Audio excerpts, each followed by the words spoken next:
Meus irmãos, minhas irmãs, aqui estamos chegando mais uma vez para mais um momento de estudo, mais um momento de reflexões acerca do Evangelho do Cristo à luz da doutrina espírita. Com a graça de Deus, com a graça e permissão de Jesus, aqui nos encontramos mais uma vez para mais este momento. E por isso é preciso que agradeçamos constantemente a Deus, nosso Pai, de infinita bondade, misericórdia e amor, em especial e acima de tudo, pela dádiva da vida. Agradecemos a este mesmo Pai que constantemente nos oferta oportunidades para a nossa melhoria, oportunidades para a nossa transformação. Agradecemos a Jesus, nosso Mestre e Senhor, guia e modelo para toda a humanidade, por estes ensinamentos maravilhosos que ele nos deixou de forma exemplificada. Aos espíritos amigos não podemos deixar de agradecer pelo amparo, pela proteção, pela sustentação que sempre tem nos dado ao longo da nossa trajetória. E a todos vocês, irmãos e irmãs de jornada, que constantemente se esforçam para nos reunirmos aqui nesta página virtual, neste ponto virtual, para os estudos que propomos e que propusemos realizar aqui neste ambiente virtual. Muito obrigado a todos, sejam todos e todas bem-vindas em nome do Senhor Jesus para mais este momento. Recebam todos e todas o meu abraço fraternal e de imensa gratidão. Como é do conhecimento de vocês que aqui se encontram, que estamos iniciamos, e hoje é o terceiro encontro deste estudo pretensioso de levarmos adiante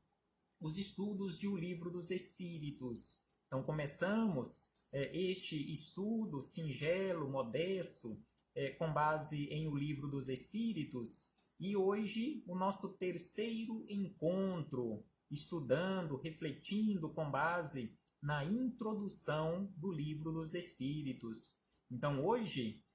faremos mais um estudo, mais uma reflexão com base no item de número 3 da introdução de O Livro dos Espíritos. Apenas para contextualizarmos em relação ao nosso estudo, no nosso último encontro, estudamos mais especificamente acerca da alma, aqueles 3 tipos ou as 3 acepções acerca da alma. E Kardec encerrou este ponto, este item de número 2, nos chamando a atenção que para entendermos melhor a alma ou estas acepções acerca da alma, é preciso que levemos em consideração o seguinte. Então ele disse para nós da seguinte maneira, que segundo tudo o que ele comentou e que registrou aqui neste item, a alma vital seria comum a todos os seres orgânicos. Então aqui ele fez uma divisão e acrescentando após a palavra alma um qualificativo para melhor entendermos. Então aqui ele classificou de alma vital, de alma intelectual e de alma espiritual ou espírita. Então aí ele disse que segundo isto, ou segundo este entendimento, a alma vital seria comum a todos os seres orgânicos, plantas, animais e homens, ao passo que a alma intelectual seria a própria dos animais e dos homens, ao passo que a alma espírita pertenceria somente ao homem, ao ser pensante, ao ser que realmente está na condição de inteligência. E aí Kardec encerrou este ponto dizendo: acreditamos dever insistir tanto mais sobre esta explicação quanto a doutrina espírita repousa naturalmente sobre a existência em nós de um ser independente da matéria e sobrevivente ao corpo, Porque conforme nós vimos nestes estudos, nestes 2 primeiros estudos, em especial no segundo estudo sobre a alma, existem aquelas pessoas, ou existiam naquela época, que com certeza ainda existem nos dias de hoje, que acreditam que existe algo que anima este corpo físico, mas que este algo morre junto com o corpo físico. Ou seja, são as pessoas materialistas. E existem aquelas pessoas, as chamadas panteístas, que acreditam numa alma universal, uma única alma, e que nós aqui nos encontramos naquela condição de uma partícula, de uma porção desta alma universal, que ao deixarmos este corpo físico, ao cessarem as funções orgânicas deste corpo físico, nós retornaremos para o todo. E aí Kardec deixou bem claro que é mais e é de acordo completamente com a justiça, com a bondade, com a sabedoria divina, esta alma independente da matéria e sobrevivente ao corpo físico, ou seja, esta essência que anima este corpo físico provisoriamente, ela jamais morrerá. Então aqui Kardec encerrou este item, e aí nós começamos hoje o próximo item da introdução, o item de número 3. Então no item de número 3, Kardec começa dizendo o seguinte, que a doutrina espírita, como toda coisa nova, tem seus adeptos e seus contraditores. Então aqui Kardec já deixa bem claro que naquela época,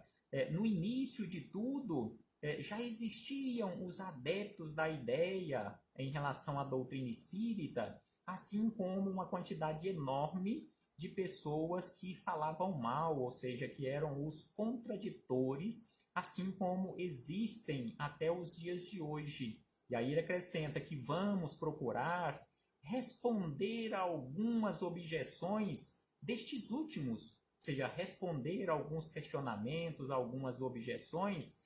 dos contraditores, examinando o valor dos motivos sobre os quais eles se apoiam, sem ter, todavia, a pretensão de convencer a todos, porque há pessoas que creem ter a luz sido feita só para elas. Então aqui Kardec deixa bem claro que iria tentar responder a estes questionamentos dessas pessoas, mas que ele não tinha a pretensão de convencer a todos, ou até mesmo de convencer a alguém, porque existem pessoas que acham que a luz nasceu apenas para elas. E aí ele diz, dirigimos-nos às pessoas de boa fé. Então aqui ele deixa bem claro que estas respostas, estas observações que ele deixou aqui, é aquelas pessoas de boa fé, aquelas pessoas que tinham e que têm a mente aberta para o estudo, para o diálogo, para a reflexão, para a pesquisa. Então aqui ele diz desta forma, dirigimos-nos às pessoas de boa fé, sem ideias preconcebidas ou mesmo intransigentes, mas sinceramente desejosas de se instruir, e lhes demonstraremos que a maioria das objeções que se opõem à doutrina espírita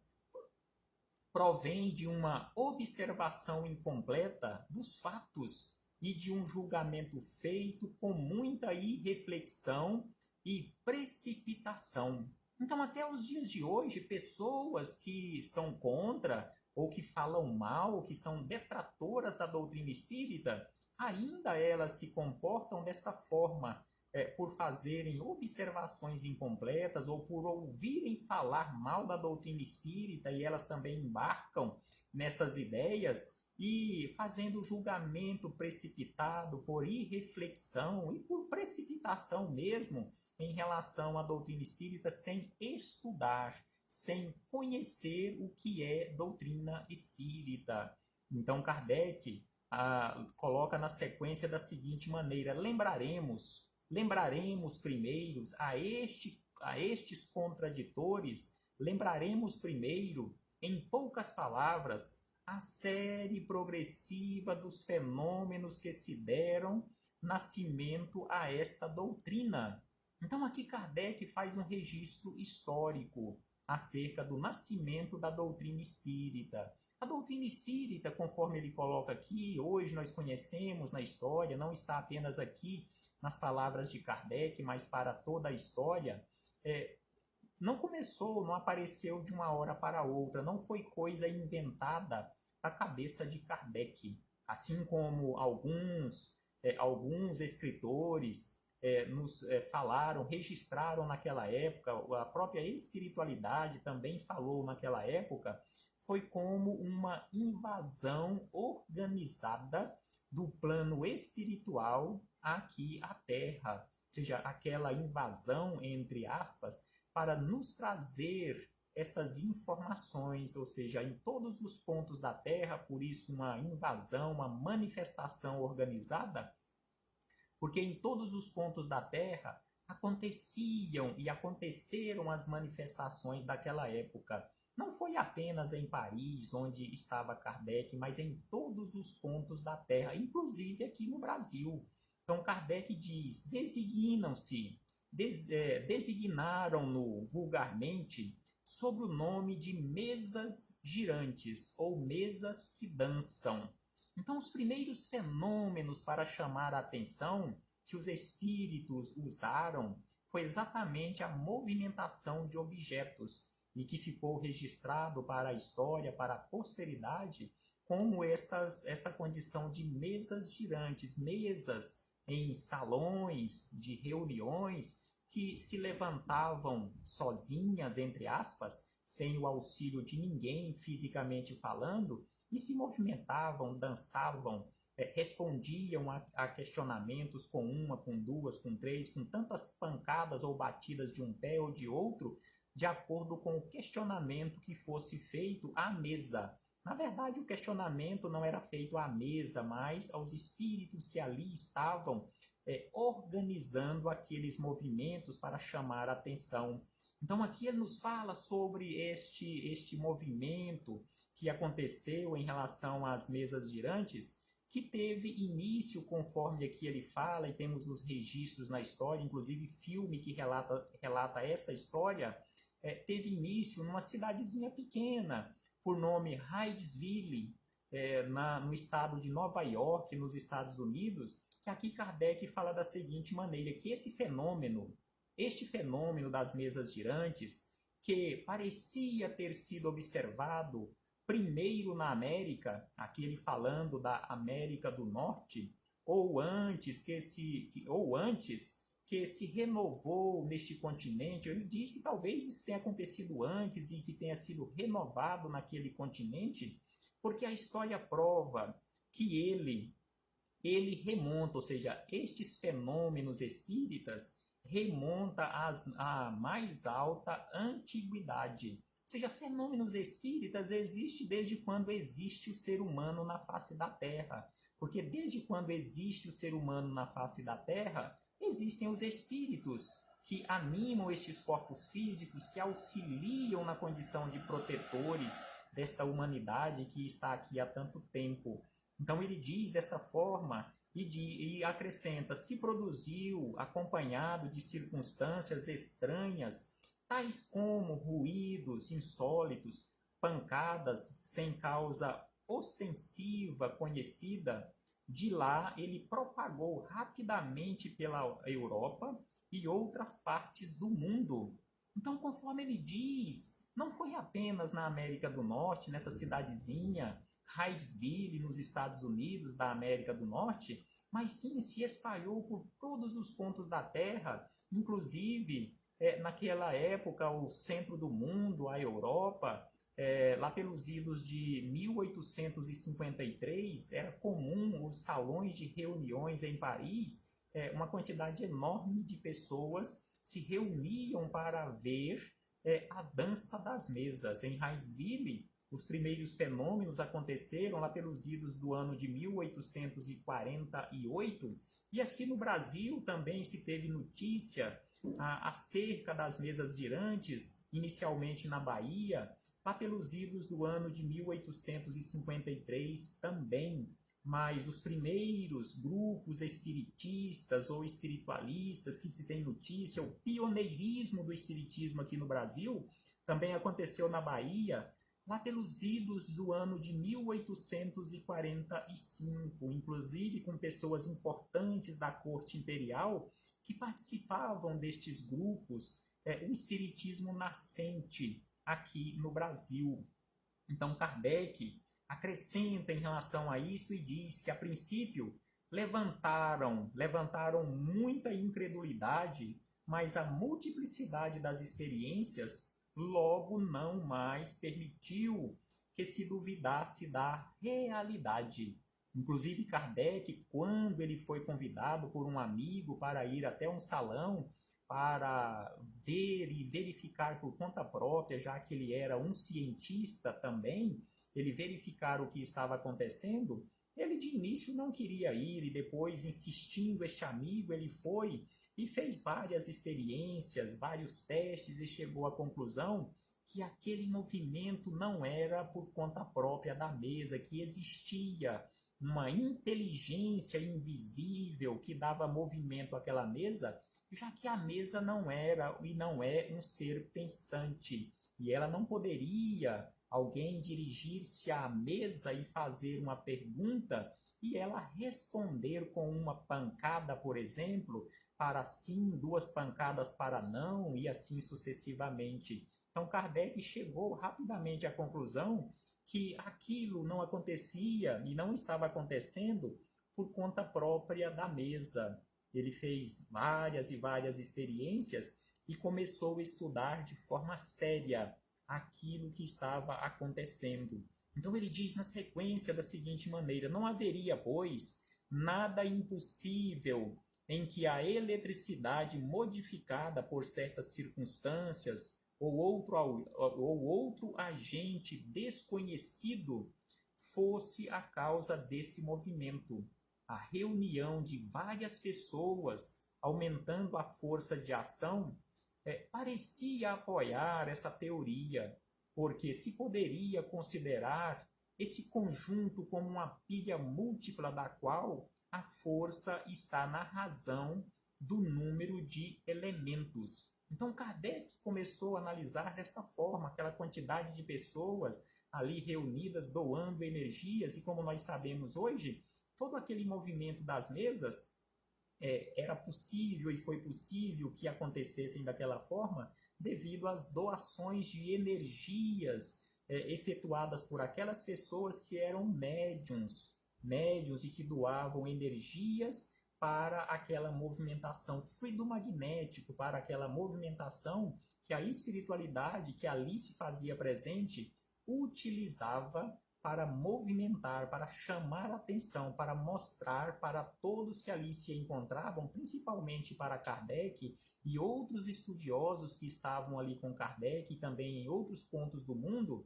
que existia algo invisível e que estava dando movimento, que os espíritos estavam ali vivos, que existia após a morte uma outra vida que continuava em realidade a vida após a morte, que eles estavam ali para demonstrar isto, e pouco tempo depois começaram a escrever. Então aqui Kardec diz que o movimento circular não tinha nada de extraordinário, está na natureza, todos os astros se movem circularmente. Então aqui ele lembra que se as mesas movimentassem apenas de forma circular, isso era muito fácil. O grande problema é que elas se movimentavam de todas as formas, de todas as formas elas se movimentavam, iam para um lado, para o outro,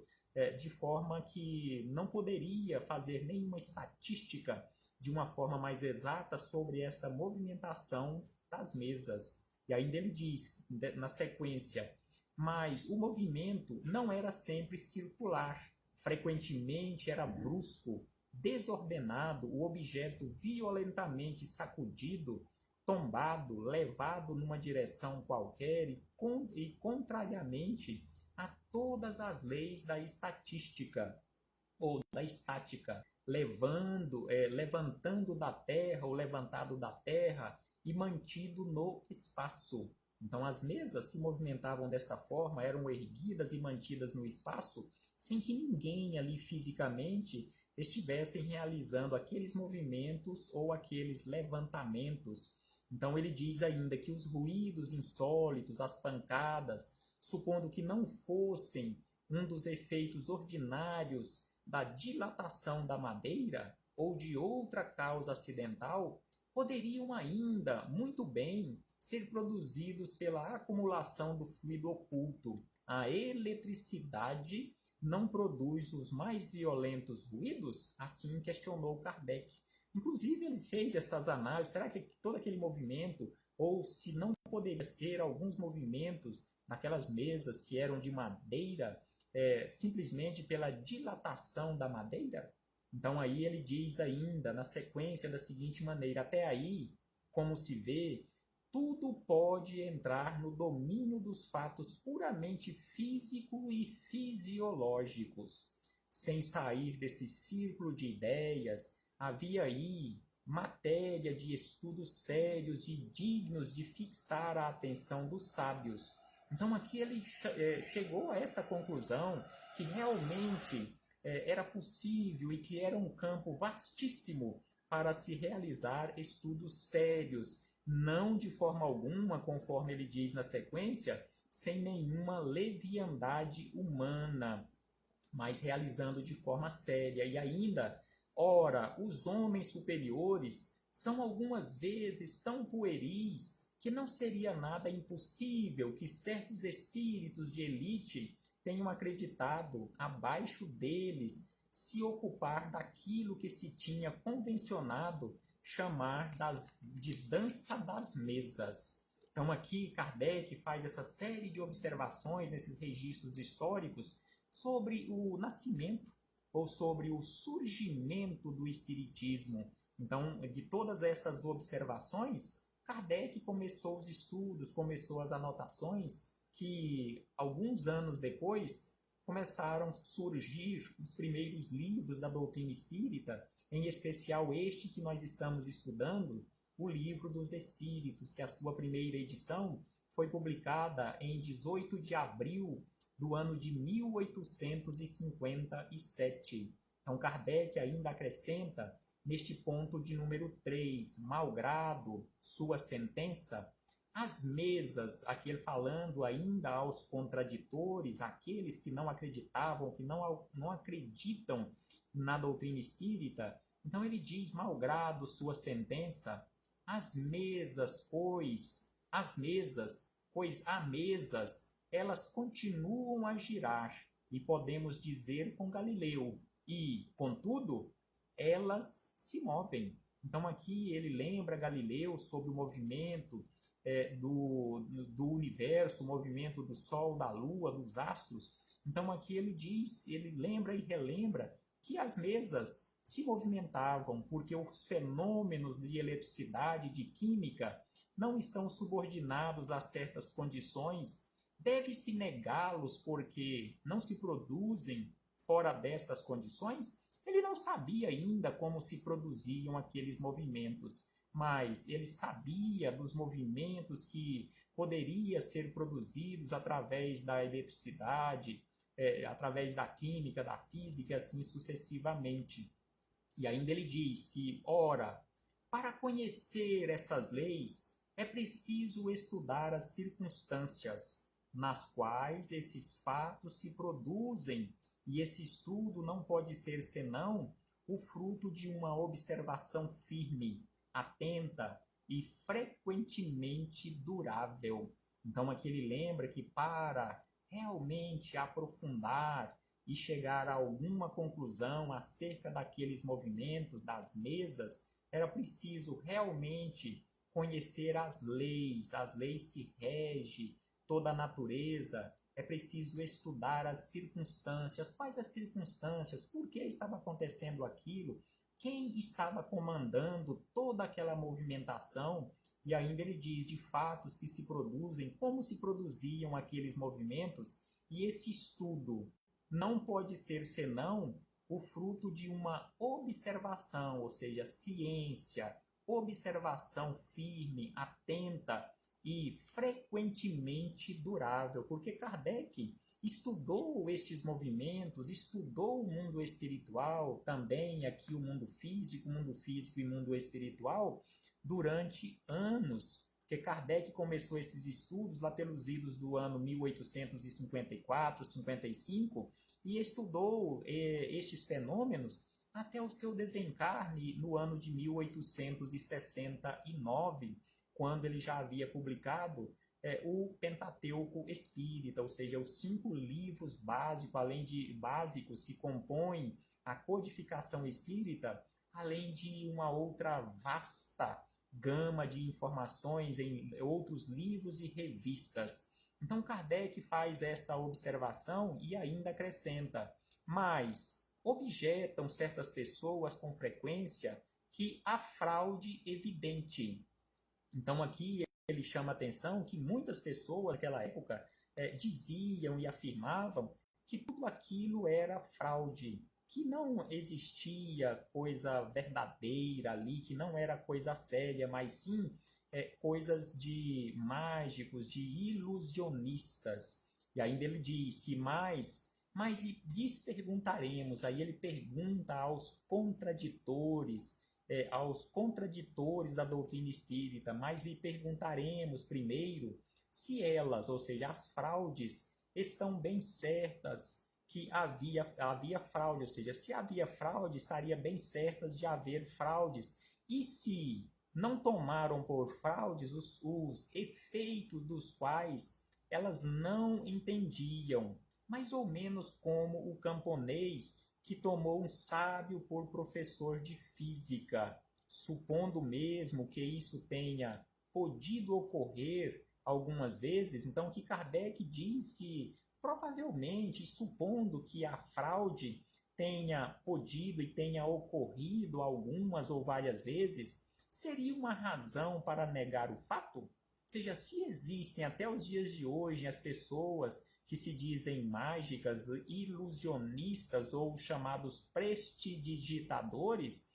mas só por isto vamos negar ou não iremos aceitar que estes fenômenos naturais eles existam? Então é isto que Kardec questiona e ainda acrescenta: é preciso, aliás, ter em conta o caráter das pessoas e do interesse que elas poderiam ter em enganar. Isso seria, pois, um gracejo? Então, pessoas que se deixassem enganar e aqueles enganadores, será que se manteriam firmes naquele propósito ou nos seus propósitos durante anos? Não perderia a graça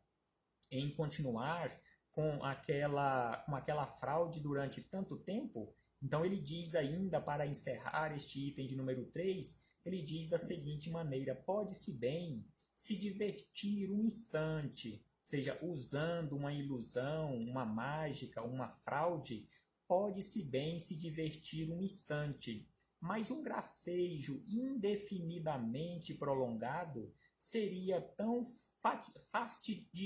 fastidioso, ou seja,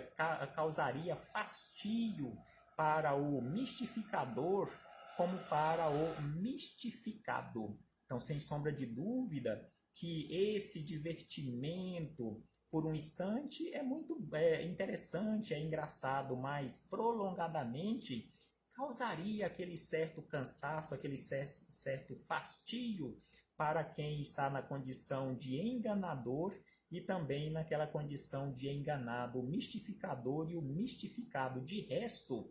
numa mistificação que se propaga de um extremo a outro do mundo e entre pessoas das mais sérias, das mais honoráveis e das mais esclarecidas, haveria alguma coisa ao menos tão extraordinária quanto o próprio fenômeno. Então aqui Kardec encerra este item de número 3, lembrando que se aquilo tudo fosse uma fraude, seria impossível que uma fraude acontecesse assim, de forma tão organizada, de um ponto ao outro aqui da Terra, agora ele fala de um extremo ao outro do mundo, ali de forma tão organizada, com o mesmo propósito de praticar a mesma fraude, por pessoas que não se conheciam, porque naquela época não existiam meios de comunicação assim tão fácil como nós temos nos dias de hoje, ao vivo e a cores. Nós poderemos aqui, neste momento, estar sendo vistos do outro lado do planeta Terra. Então, sem sombra de dúvida, se assim fosse naquela época, essa facilidade de meios de comunicação, seria muito mais fácil se propagar uma fraude de um ponto ao outro aqui do planeta Terra. Mas naquela época era muito difícil isso se propagar de uma forma tão organizada. Então é isso que Kardec lembra, encerrando este item de número 3, que numa mistificação que se propaga de um extremo ao outro do mundo e entre pessoas das mais sérias, então existiam pessoas muito sérias, cientistas que ali estavam envolvidas, que não iam se deixar levar por uma mistificação, pessoas altamente esclarecidas, assim como Kardec e tantos outros cientistas que participavam daqueles grupos não para brincarem, mas para estudarem de forma séria aqueles fenômenos, porque eles tinham certeza que por trás daqueles movimentos, que pareciam ser movimentos simples, um simples gracejo, que existia alguém querendo deixar um recado, alguém que queria se comunicar, assim como pouco tempo depois começou-se a materializar através da escrita, conforme havíamos dito anteriormente. Então, no nosso próximo encontro, daremos continuidade a estas reflexões acerca da história do Espiritismo, aqui na introdução de O Livro dos Espíritos, quando estudaremos o item de número 4 desta longa introdução. Paz aos nossos corações e muito obrigado. Um abraço fraternal a todos e a todas, a nossa irmã Carlúcia Mendes, Vilma Guimarães e a tantos outros irmãos e irmãs de jornada. Até breve, até muito breve, quando aqui pretendemos voltar a nos reencontrar com a graça e a permissão de Deus para seguirmos nesta busca constante por conhecermos a verdade. Até breve, meus irmãos e irmãs.